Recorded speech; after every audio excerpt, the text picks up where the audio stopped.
I mean, I told y'all I'm gonna start dressing crazy whenever something crazy happens in tennis, and I feel like this is the perfect time because 8 top seeds going out of the first round at Wimbledon. 8? That's literally an open era record. Of course, I'm gonna break it all down for y'all, especially Coco Gauff's loss, and share what I feel that this result for Coco can actually be a good thing for her in the long run for her career. Man, I don't even feel like doing the British accent, but anyways, hello, my name's Christian Bass Knight, and welcome to Christian's Court, where I cover tennis from all angles. See, my accent's bad now because I'm just so rattled by whatever happened. But anyways, if you haven't already, make sure you subscribe and click the notification bell so you're notified whenever I post my Wimbledon Day 3 recap video. World number 2, Coco Gauff, she was stunned by world number 42, Diana Yastremska, 7-6, 6-1 in the opening round of Wimbledon. This marks the third time a reigning Roland Garros champion has lost in the opening round of Wimbledon right after they won Roland Garros in the open era, and it was the first time this happened since Francesca Schiavone lost in the opening round here at SW19 back in 2010, so 15 years ago. First, looking at what happened in this match, I mean, Chrissy Evert, she was on the call for this one, and she said that Yastremska played the match of her life. To be honest, I don't know about all of that, but Diana definitely was solid, mostly, at least, from start to finish. I knew it was going to be a long day at the office for Coco when she was struggling to land high-quality first serves early on in the match, and she resorted to spinning a few of those first serves in, and that's just not a good look because Diana made her pay for those like softer first serves and of course second serves. She was really all on top of Gauff's serve, and that contributed to her getting the first break of the match at 3-2. The serve was just a massive problem for Gauff this entire match. She hit 2 aces, 9 double faults, and she was not able to win as many free or easy points, and she's put on more pressure, especially on these faster surfaces like a grass, because players can more easily attack her second serve, which is pretty vulnerable, and that's why we saw double faults out the wazoo, it seemed like today. Credit to Yastremska though, she played great and she was still able to get in control of points when Gauff landed the first serve in. And she averaged about 10 miles per hour faster than Gauff on both her forehand and backhand. Yastremska, she went up 5-2 and she had a set point at 5-3, but the Ukrainian got a little bit nervous and she could not close it out really. But credit to Coco for raising her level and ultimately getting it to a tiebreak. And I thought Coco had a very strong, legit chance of taking the opening set once she kind of got back on it, because we all know Yastremska, while she is very solid, she's also very streaky and her unforced errors can come in bunches at times. However, it was Gauff who was the sloppier of the two in the tiebreaker, and she just could not match Yastremska pound for pound from the ground, and her forehand broke down, as did her serve. I think Coco honestly had a better chance of coming back and at least forcing a decider if she had just lost that first set 6-3 rather than pushed for a tiebreaker. I think she definitely had a letdown mentally, at least after losing the opening set, as she got broken off right off the bat in the second set, and I think that set the tone for the entire second set. It's interesting because Coco stayed very strong after losing really such a tough, grueling opening set in a tiebreaker against Aryna Sabalenka, but she was still strong mentally, and she was able to break right off the bat, I think, in that second set, and ultimately, of course, win that match. But here, it kind of went downhill for her in that second set, and I feel like that shows just how mentally off Coco was for this match. She completely went away after she got broken for a second time to go down 1-4, and I feel like she didn't even force Yastremska to feel any nerves or just feel the moment of trying to close out probably the biggest win of her career, because this match was just done so quick. Like, she wrapped it up in like 5 minutes and Coco was just mentally gone. The stats tell a big story of the match. I already mentioned she hit 2 aces to 9 double faults, but Coco, she landed just 45% of her first serves in, which is a no-go, and she finished with 6 winners to 29 unforced errors, which again is unacceptable. Now I'm going to keep this pretty brief because I feel like I'm beating a dead horse, but this loss isn't at all surprising. While Yastremska has never beaten Coco, she came awfully close in their last meeting before this one on Coco's best surface in Madrid, but Gauff was able to claw her way out of that, and I think good for Coco she got that win, because that set the tone for her and ultimately I think helped her get the confidence to win Roland Garros. But here on grass, Yastremska, she's the stronger of the two, more comfortable on the surface.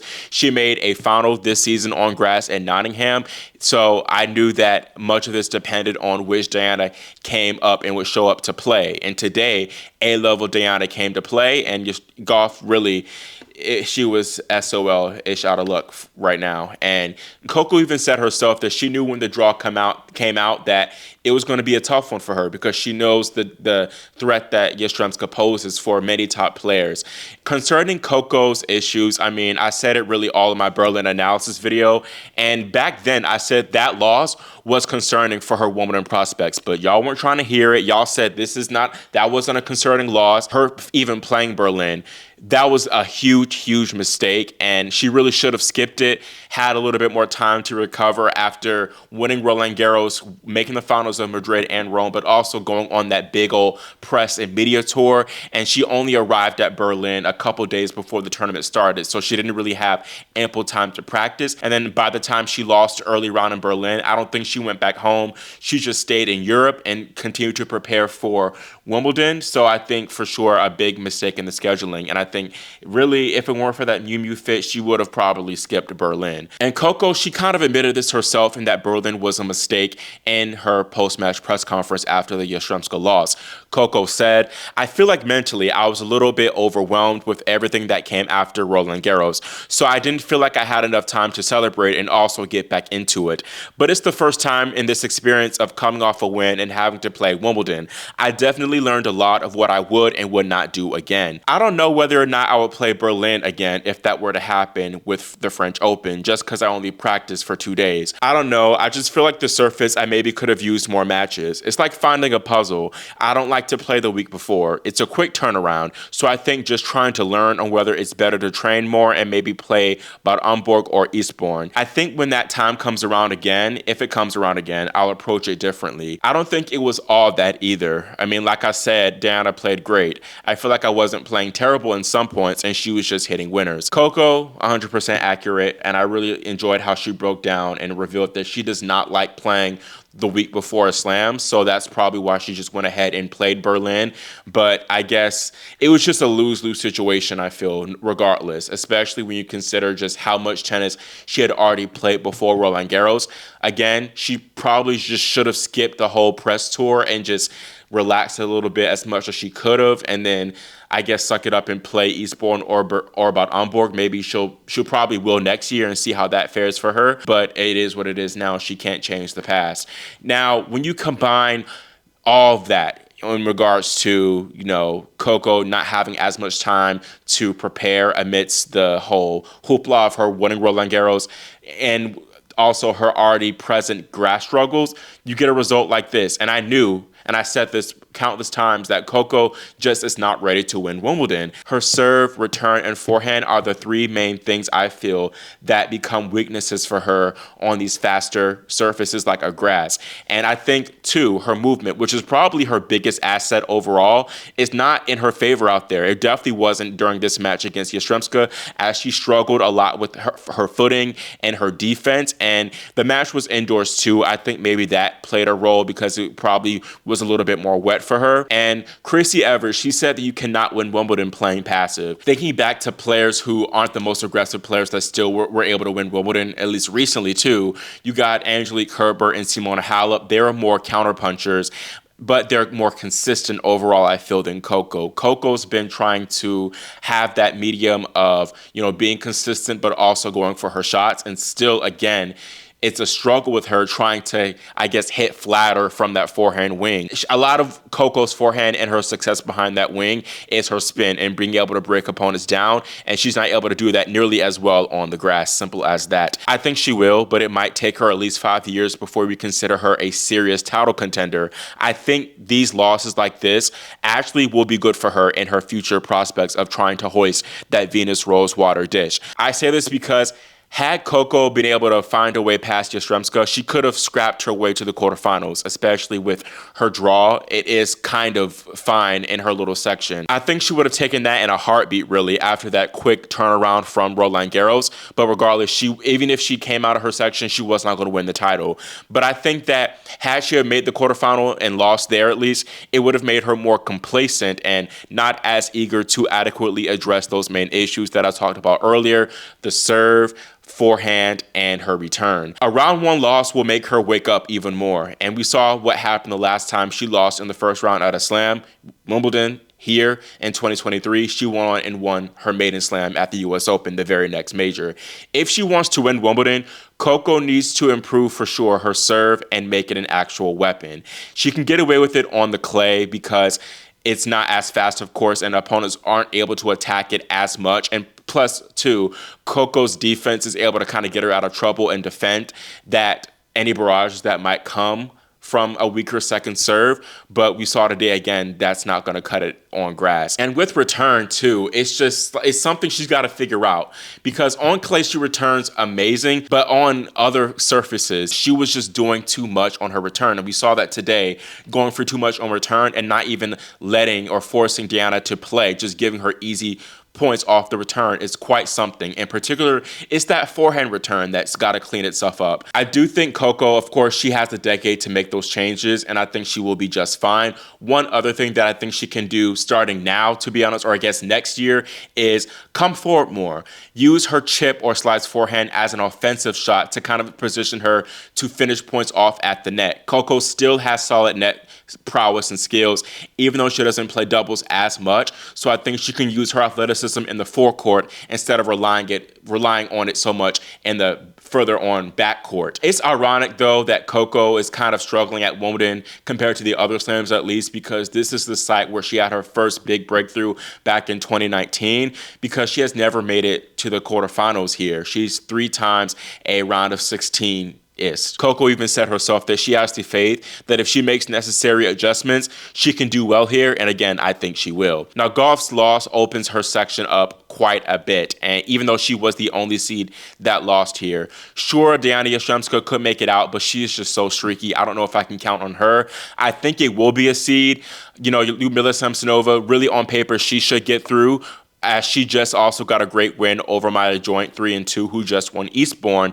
But Samsonova, she seems to have like a mental block in the slams, as she has never made a slam quarterfinal. So maybe it can be Kennan's time to come through and do her big win at a major again. I mean, why not her? But why not any of these players? Kasatkina, sure. But bottom line, though, I don't think any of these women here are going to win the title. So yeah, that's that. Now, the biggest surprise to me overall, as far as upsets are concerned, was Jessica Pegula losing 6-2, 6-3 in under an hour to Italian Elisabetta Cocciaretto. Cocciaretto is currently ranked 116 in the world, and she hasn't really done much at all season, so I was not expecting this result at all. The Italian is solid on grass, as she just made the Talking Bowl semifinals, but Pegula was honestly a decent title favorite for many people, as she had a good section and was riding high on confidence, just winning the Bad Homburg title. Now, Pegula raved all about Cocciaretto's performance today. She said that Elisabetta played incredible tennis and that she didn't think that she herself was playing all that bad. And Jessie said that she was hitting all her shots and going for it, serving big, serving with a high first serve percentage, and going for big second serves and redirecting the ball well,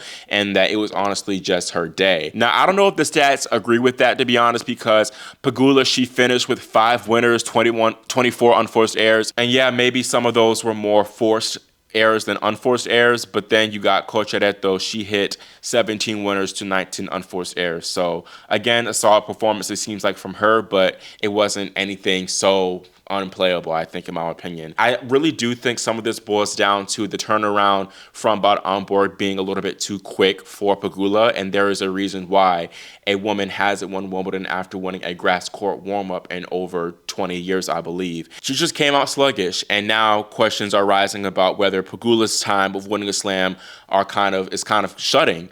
She has not made it past a slam 4th round since she made the US Open finals, and really, obviously, I feel bad for Pegula that she lost, but I feel even more bad for Adidas because she wasted this iconic, edgy on-court walkout fit for a loss in 58 minutes in the first round. Like, that's a dang gone shame. But anyways, I think this was a major missed opportunity for Pegula, just looking at her section. And then two, it was a good chance for her to kind of build and pad her points a little bit, because she's going to be defending a lot of points in the North American hardcourt swing, making the finals of, or she won Toronto, made the finals of Cincinnati, and the finals of the US Open. And her draw is just totally in shambles. There's only one seat remaining left, and there's Ekaterina Alexandrova, who has never made a slam quarterfinal in her career. Also falling was Karolina Muchova to Xingyu Wang. Not a surprise at all, considering how Muchova was still recovering from a wrist issue and Wang just made the Berlin finals. So not a surprise. Belinda Bencic, she totally demolished my girl Alicia Parks' love in 3. Maybe she can come through and do a little something here, and she will not have to face a seed until at least the 4th round, as Elsa Jacquemont, the qualifier from France, defeated 27 seed Magda Linette. Now, what's crazy is Gauff and Pegula were not the only top 5 seeds to fall today. Actually, all the top 5 seeds that played today lost, which is crazy. Qinwen Zheng, she fell to Katerina Siniakova by a score of 7-5, 4-6, 6-1. This match was supposed to be played on day 1, but it got postponed due to darkness. And really, it's not a huge surprise that Siniakova won this match. Katerina beat her, Zheng, at Wimbledon here back in 2023, and she also beat her again on grass last year in Berlin. She is very dangerous, again, especially on this surface, and Katerina was impressive today. She won 85% of net points, and she was just more effective on her serve. Qinwen is definitely in a similar position and in a similar boat to Gauff, and just that she just struggles, I think, immensely on grass. Maybe immensely is too strong of a word, but compared to other surfaces, it's not pretty for her on this grass. And she has lost in the opening round at Wimbledon for the past 3 years in a row. I do think Zheng's exit does provide a little bit of opportunity for Naomi Osaka, as, of course, if Zheng had won, she would have played Naomi, and Qinwen would have been a considerable favorite in that second round matchup. Siniakova is still nothing to sneeze at, and Katerina has beaten Naomi once in a major before in Roland Garros in 2019, so for sure she can do it again here. It's not going to be a walk in the park for Naomi to make her first slam second week since the 2021 Australian Open. Ashton Kruger and Anastasia Pavlyuchenkova are still there. They're pretty tough customers, I think, and they might be favored against Naomi. And then you got Deanna Schneider, who's going to be a big favorite to make the 4th round. Now, while her fellow clay court thrivers, Coco Gauff and Qinwen Zheng, fell in the opening round, Iga Świątek, she is doing just fine on the grass. She defeated the younger Kudermetova's sister, Polina, 7-5, 6-1. I think she played a solid match, and her draw is very interesting, Świątek's is. Marta Kostyuk, a potential 3rd round for her. She lost to a qualifier in 3 sets. She's been struggling really bad. That marks back-to-back opening round exits out of slams. Świątek, though, she could still get Danielle Collins in the 3rd round, who looks very, very solid right now. I could see Collins maybe knocking out Świątek if Iga is not on her game. The bottom part is just really a bloodbath, to be honest. You got Rybakina, who plays against Maria Sakkari, and then Clara Towson, who faces off against Anna Kalinskaya.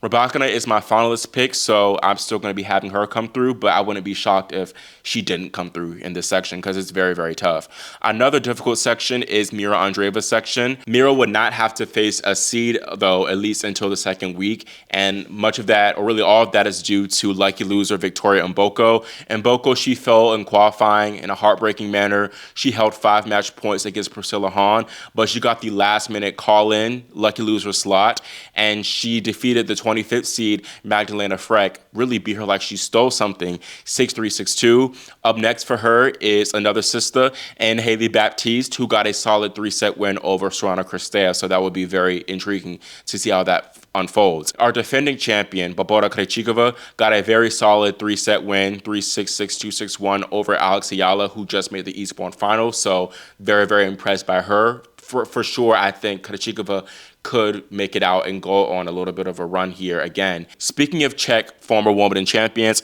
Petra Kvitova played her final ever match at SW19, bowing out 6-3, 6-1 to Emma Navarro. It's a shame for Kvitova to go out this way. It would have been nice for her to maybe have her farewell on center court, where she has won 2 Wimbledon titles again, but it is what it is. And above all, at least she was able to kind of finish on her own terms and come back after having her kid, after having her son. And she looks to finish at the US Open. I think for sure it is time for her, but we will always remember her for sure, and especially not only from her titles and all that she's done. She's a nice player, it seems like, but two, her being able to recover from that horrible home invasion injury and still make another slam final. So all the best, wishing her all the best for her retirement. Transitioning to talking about the men's, the biggest casualty by far was the number 3 seeded Alexander Zverev, falling to Arthur Rinderknecht 7-6, 6-7, 6-3, 6-7, 6-4. I think that Rinderknecht could have easily won this in straight sets. Well, I don't know about easily, but he really should have won this in straight sets. He had 3 set points in the second set, but was unable to close. And then after they split sets, they were forced to come back for day 2 due to the darkness and the curfew. And Arthur definitely could have won this in 4 sets too. He had a 5-3 lead in the 4th set tiebreaker, but still tremendous job for the Frenchman to put that behind him in the 5th set and win it, of course. And Zverev, he will be kicking himself. He got broken from 40-love up at 1-all in the 5th set, and that was all what Rinderknecht needed to get the W. 2 main things stood out to me with Arthur in this win: the serve and the net play. Arthur wasn't broken a single time in this entire match. Zverev was 0 for 9 on break points, which is going to kill him. Rinderknecht won 79% of his first serve points and won 64% of his second serve points compared to Zverev's 53% second serve points won success rate. Arthur also won 80% of his net points, and he took to the net 55 times.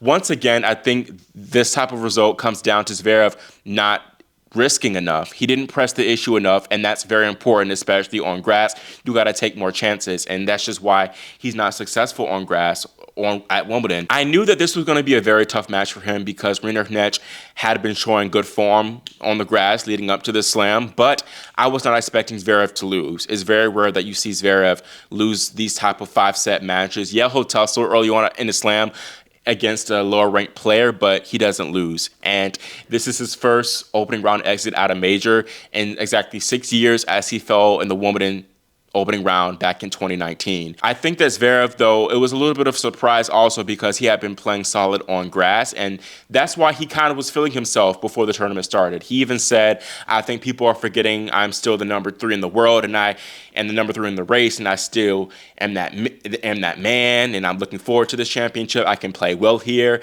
And now, I mean, he's eating his words, and he looks kind of foolish to be honest.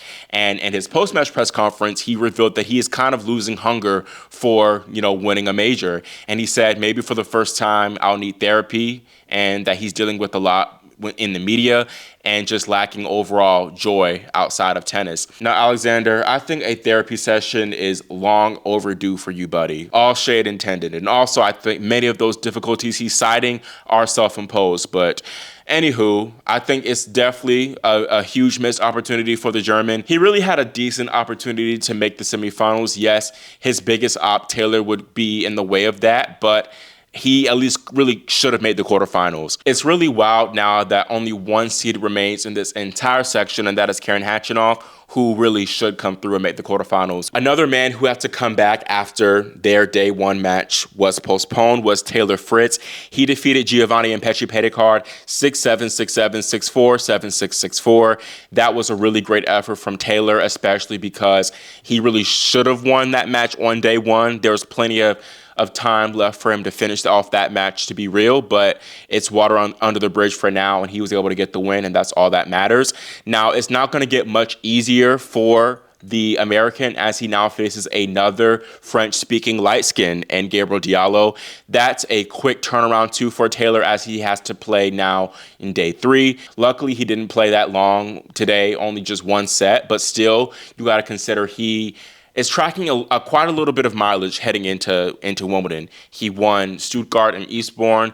Eastbourne was right before the start of Wimbledon, so I still think I would side with Diallo, actually. I picked him before the tournament started to get this upset, so I'm going to have him win this again. Now, aside from Zverev, I think overall the men behaved themselves today. Definitely much better than they behaved themselves on day one.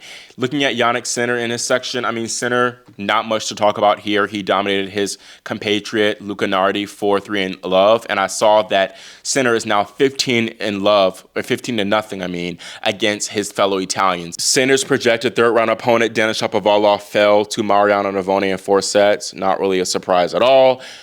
We do have an intriguing second round between Grigor Dimitrov and Corentin Moutet. Moutet has been pretty impressive this grass swing, so I think potentially that could be an upset alert. But regardless, it's nice to see Grigor back and healthy and winning matches. Same with Tommy Paul, who was struggling with an injury towards the end of Roland Garros. Now, a man who did not have a successful comeback from injury is 7th seed and Italian Lorenzo Musetti. He fell in the opening round to qualifier Nicolas Basilashvili and in 4 sets. This really isn't a surprise to me. I called this being an upset alert before the tournament started. And Musetti, he was dealing with a lesion in his left adductor muscle at Roland Garros, which is why he was forced to retire early from his semifinal against Alcaraz. And he wasn't able to touch a racket for 2 whole weeks after that. So it was going to be a tough out considering he didn't have much practice ahead of Wimbledon. And he also had a tough opponent in Basilashvili, who, even though he's lower ranked, he has some confidence coming through qualifying, and he's always dangerous, especially on faster surfaces. It's a shame for Lorenzo because he did so well on grass last year, making the finals of Queens and the semifinals here at SW19. But on the bright side, he still sits at number 7 in the live rankings. But looking at the top of the draw, Ben Shelton, he scored his first win as a top 10 player in straight sets, defeating Alex Bolt. And then Gael Monfils, really impressive 5-set win over 18th seed Ugo Humbert. Jack Draper's going to be happier with his little section, especially after Alexander Bublik, who won Halle and beat him in Roland Garros, lost in the opening round to Jaime Munar. Really not a total shock if you're really tuned in and locked in with tennis, because Munar, he's been playing well all season, and he very nearly upset Alcaraz. And I said that if Bublik beats Munar, I would have him making the quarterfinals. I knew Munar would probably be his biggest test in this entire tournament. So here we are now. Although for Jack, even though he's going to be much happier having Bublik out, still got to keep an eye out for Munar. Also, good to see Marin Cilic back, former finalist here. He now faces Draper. And looking down, Jakub Menzik, he scored a 4-set win. He faces American Marcos Giron. And then Flavio Cobolli, he is still alive and looking dangerous, I think. So definitely an intriguing section here, despite Bublik's departure. And last but not least, Novak Djokovic's section is still relatively intact, despite Alex Michelsen losing in the opening round to Miomir Kecmanovic. Not really a huge surprise at all, considering how Kecmanovic is a solid player. Djokovic, he had a very interesting 6-1, 6-7, 6-2, 6-2 win over Alex Mueller. Really, Novak could have won this like 6-1, 6-2, 6-2. I say this because he squandered 11 break points alone in the second set. But credit to Mueller for saving all 11 break points that he faced. And things looked a little bit complicated for Nole, especially because he had stomach issues after the second set. And he later said his energy completely dropped. But of course, Novak being Novak, he was able to recover after receiving medical attention. And he got through with relative ease in the end. Looking at day 3's order of play, Aryna Sabalenka opens on center court against Marie Boskova. I think that could be an interesting match for sure. Followed by Carlos Alcaraz against really a big story or a great story of the tournament in Oliver Tarvet, young Brit. And then Amara Raducanu, Alcaraz's rumored little thing, even though I think nothing's going on between them at all. She faces 2023 champion Markeza Vondrousova, so I'm going to be definitely seated for that one. Then on number 1 court, Cam Norrie takes on Frances Tiafoe, followed by another Brit, Katie Bolter. Then Taylor Fritz rounds out play on that court against Gabriel Diallo. Definitely the most intriguing matchup, or the one I'm looking forward to the most, is Fritz Diallo. On number 2 court, you got Olga Danilovic facing off against 6th seed Madison Keys. Then you also have Naomi Osaka, who plays against Katerina Siniakova. And then on number 3 court, you got Andrei Rublev, Jasmine Paolini, and Alejandro Davidovich Fokina headlining action on that court. That's all I have for this just manic, crazy day 2 recap, and let me know your thoughts on everything, especially Coco, and whether you do think that she can recover and have a good North American hardcourt swing, or if she will have a hardcourt swing similar to last year and kind of struggle a bit. Let me know. Also, do you think we are in store for more upsets on day 3? And if so, which seeds do you think are most vulnerable? Again, make sure you subscribe and click the notification bell so you are notified whenever I post that day 3 recap. Thank you so much for watching and for your support, and I'll see you all next time here on Christian's Court.